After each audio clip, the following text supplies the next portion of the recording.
बच्चों को यही नहीं सिखाया जाता कि सी की आवाज काफ कहां में बनती है और सी की आवाज सीन कहां में बनती है। क्या आपको फॉर्मूला पता है कि सी फॉर कैट और सी फॉर सर्कल क्यों है? सी यहां पर काफ की आवाज दे रहा है और सी यहां पर सीन की आवाज दे रहा है, यानी कैट काफ की आवाज से बन गया, यानी कैट, और ये सर्कल सीन की आवाज से बन गया। तो ऐसे क्यों है, क्या आपको मालूम है? नहीं तो इसी वीडियो में फिर आप आपको सिखा देंगे ना। तो जनाब ये बात याद रख लीजिए कि अगर सी के बाद आई, ई या वाई आ जाए, यानी सी का लफ्ज है उसके बाद आई, ई या वाई आ जाए, तो ये सॉफ्ट एस या फिर उर्दू में सीन की आवाज देता है। यानी सी के बाद आई आ जाए, ई आ जाए या वाई आ जाए, आपके पास कोई ऐसा लफ्ज है जिसमें इस तरह के बाद में अल्फाबेट आते हैं, तो कैसे साउंड्स होगी? फॉर एग्जांपल ये आपको नजर आ रहा है, ये सी है, इसके बाद आ गया है आई।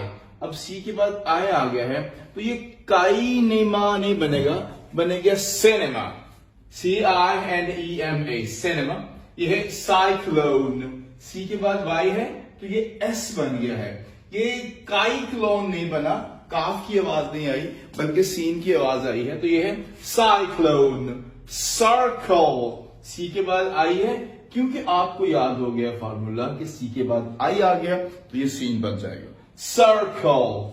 नेक्स्ट सी के बाद आई है और फिर सिटीजन, तो फिर यहां पर सीन की या सॉफ्ट एस की वॉइस आ गई। अगला वर्ड मैंने एंड पे लिखा है एग्जांपल के लिए, राइस। राइस, राइस का मतलब होता है जो चावल आप खाते हैं, तो ये राइक नहीं है, यहां पर काफ नहीं बना, सीन बन गया है। उसकी रीजन क्या है कि सी के बाद ई है तो ये उसको लीनियंट और सॉफ्ट कर देगा। सेंचुरी, CEN है तो वर्ड बन गया सें, ये कैंचुरी नहीं बना, आपने पढ़ा था ना, तो ये बन गया सेंचुरी। फिर पीस, PIECE, पीस। ये फिर देखिए सी के बाद ई है, फोर्स, सी के बाद ई है, तो फॉर्मूला ये आपको समझ आ गया कि अगर सी के बाद इन तीन लेटर्स में से, इन अल्फाबेट्स में से कोई एक आ जाए तो ये सॉफ्ट एस या फिर उर्दू में सीन की आवाज देता है। और एक और जरूरी बात, अगर सी के बाद AOURKT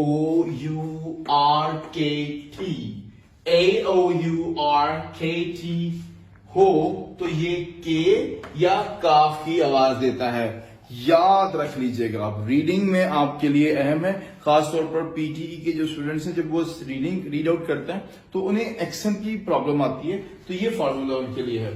तो काफ की आवाज कब आएगी? जब AOURKT के वर्ड आ जाएंगे। मिसाल के तौर पर CAP, कैप। सी, अब ये ए आ गया ना सी के बाद, तो बन गया कैप, काफ की आवाज मिल गई आपको यहां पे। COT, कॉट, यानी फिर आपको काफ की आवाज मिल गई है। कैटल, तो ये आपको काफ की आवाज मिल रही है। क्रो, अब सी के बाद आर आ गया ये वाला, तो ये काफ की आवाज मिल रही है। CUT, काट, अब CUT कट, यू है, CUT सट नहीं होगा, CUT कट होगा। BACK, बैक, अब ये सी और के का जो मैंने कॉम्बिनेशन यहां पे आपको बताया था वो आ गया सी और के साथ, तो यहां पर आवाज क्या आ रही है? काफ की। तो दीज आर द वर्ड्स कि अगर सी के बाद AOURKT आ जाए तो ये काफ की आवाज देता है।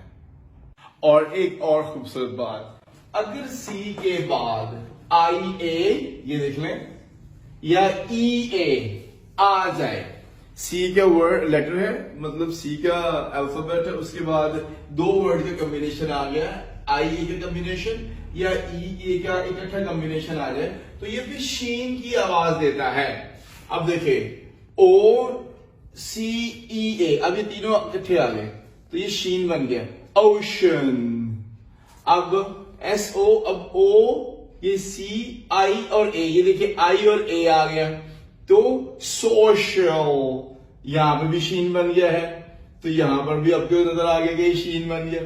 अब है म्यूजिशियन, म्यूजिशियन, CIA, अब देखिए फिर I और A की कॉम्बिनेशन के साथ ये शीन बन गया, तो जनाब म्यूजिशियन।